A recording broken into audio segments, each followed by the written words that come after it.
Esta propuesta de reforma electoral a las atribuciones del tribunal, esta reforma constitucional, mejor dicho, a las atribuciones del Tribunal Electoral. Le agradezco su presencia en el estudio al presidente de la Comisión de Puntos Constitucionales, el diputado morenista Juan Ramiro Robledo. Bienvenido y muchas gracias, diputado, por su tiempo. Muchas gracias a ustedes por invitarnos. Un saludo a todos los que escuchan y ven. En este momento la discusión está, digamos, pausada o suspendida por el ruido que hicieron algunos puntos específicos del dictamen. Cuéntenos qué sí dice la letra, o sea, qué se proponía exactamente. En esta legislatura era inédito que se pusieran de acuerdo 6 grupos parlamentarios, entre ellos PRI, PAN y Morena, y aliados. Es hasta sospechoso. Menos MC. No, porque tienen un punto común. Propone una reforma a la Constitución para que quede muy claro qué le corresponde hacer al Tribunal Electoral y qué no le corresponde, qué es derecho electoral y qué es derecho parlamentario. Desde el año 94 y luego en el año 11, con la reforma al primero constitucional, los tribunales en México se atribuyen más competencias dictando criterios que los convierten en normas legales, como si fueran leyes. En otras palabras, están legislando. O sea, les corresponde únicamente dirimir conflictos como última instancia. Les corresponde aplicar la ley, aplicar la ley en caso de un conflicto. Si no hay conflicto, no hay materia de ningún tribunal. Los tribunales están para eso desde que nacieron. Pero en el tema electoral, pues la materia es tan amplia y ha dado lugar a que los magistrados actuales del Tribunal Electoral, a los que se les prorrogó su periodo hace unos pocos años indebidamente, se exceden en sus atribuciones y se dan más competencia a través de sus criterios. Entre otras cosas, quitan y ponen dirigentes de partidos, quitan y ponen candidatos. Después de la elección modifican los resultados y acomodan para establecer la paridad del género, cosa que de fondo es correcta, pero nosotros decimos, los legisladores, que no le corresponde hacer eso al tribunal, sino a la ley. Y etcétera. A través de criterios van creando un derecho que no está en la ley. Entonces, como en más de una ocasión la Cámara de Diputados recibió, y la de senadores, resoluciones del tribunal que a juicio de nosotros no tienen materia electoral. Por ejemplo, elegir internamente a los miembros de la comisión permanente, pues es un asunto parlamentario, no es un asunto electoral.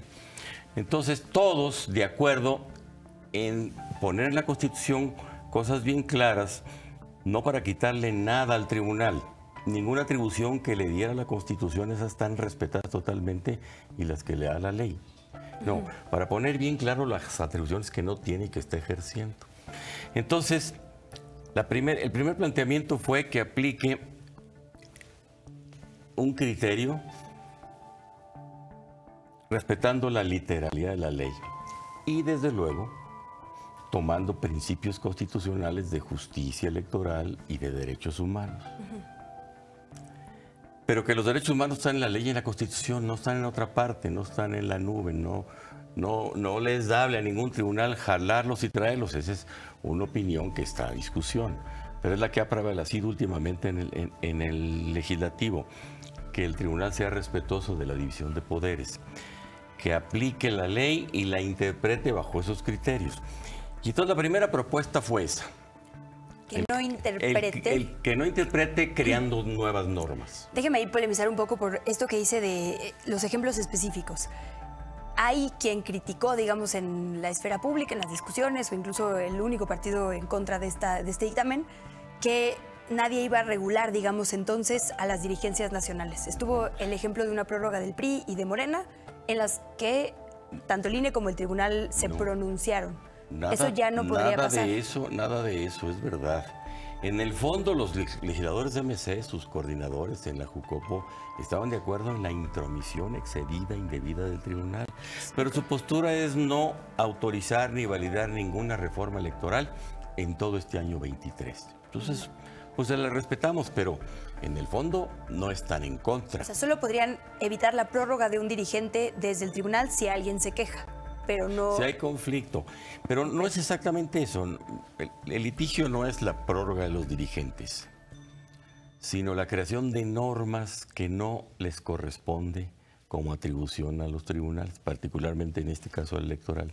Entonces, la reforma original era esa, que apliquen al límite del tenor literal de la ley y desde luego con los principios constitucionales. Nada más quiero preguntarle por lo otro que decía, que hizo muchísimo ruido, el tema de las cuotas, por decirle cuotas, o de... Eso vino adicional, okay. Eso no era parte de la iniciativa original. Okay. El otro punto fue decirle al tribunal, mira, en la reforma a la Constitución, todos los asuntos que se deriven de normas, todos los conflictos jurídicos que se deriven de la aplicación de normas por actos o por omisiones o por resoluciones, que estén regulados por las leyes electorales y nada más por las leyes electorales, no por la ley orgánica del Congreso. Esa no es una ley electoral. Las leyes electorales, que son 4 o 5, son tu competencia. Lo demás va a la Suprema Corte. Lo demás es derecho electoral o puede ir a la Suprema Corte, depende de la naturaleza del conflicto.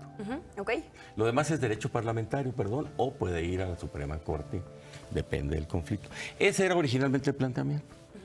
¿Y luego qué pasó? Y luego qué pasó, que todos de fondo, a la hora que los coordinadores lo llevaron a sus grupos parlamentarios, esto fue hace 15 días, un poco más, para plantear que iban a firmar eso, porque todos estaban de acuerdo, bueno, pues empezaron a agregarle algunas cosas, como que las acciones afirmativas las aplique el tribunal o el INE, pero siempre y cuando estén en la ley. ¿Y están? Y las cuotas no están. Okay. Y las cuotas para los grupos minoritarios, o la paridad del género, se conviertan en ley hasta el momento actual. Lo que haya aplicado el tribunal en el año 21 se convertiría en ley para aplicarse en el año 24. O sea que estaba asegurada la paridad de género y la implementación de las cuotas de grupos minoritarios. Okay. ¿Por qué se puso esto último en un transitorio?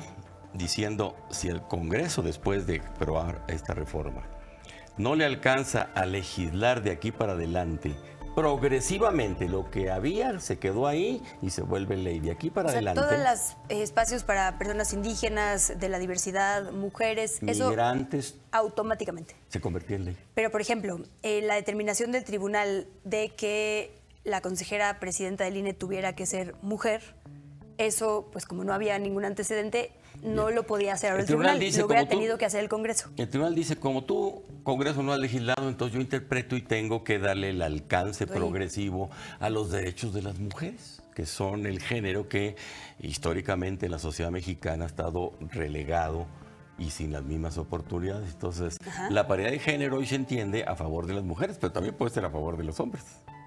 ¿Cómo? Pues para que quede paritario. Si son más mujeres en un cuerpo colegiado, pues entonces hay que elegir hombres. Por ejemplo, esto sucedió con el proceso para elegir a los consejeros que faltaban. Son 10 y salían 4, pero de esos 4, al salir, quedaban más mujeres que hombres.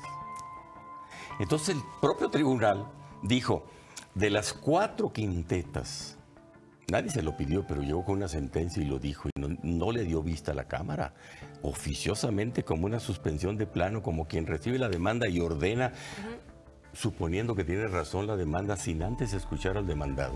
Eso fue lo que molestó mucho a los legisladores. Le mandó decir, de las 4 quintetas, 2 que sean de hombres y una de mujer, para quedar 5-5. Y la última, para escoger al presidente o a la presidenta. Así decía la primera sentencia.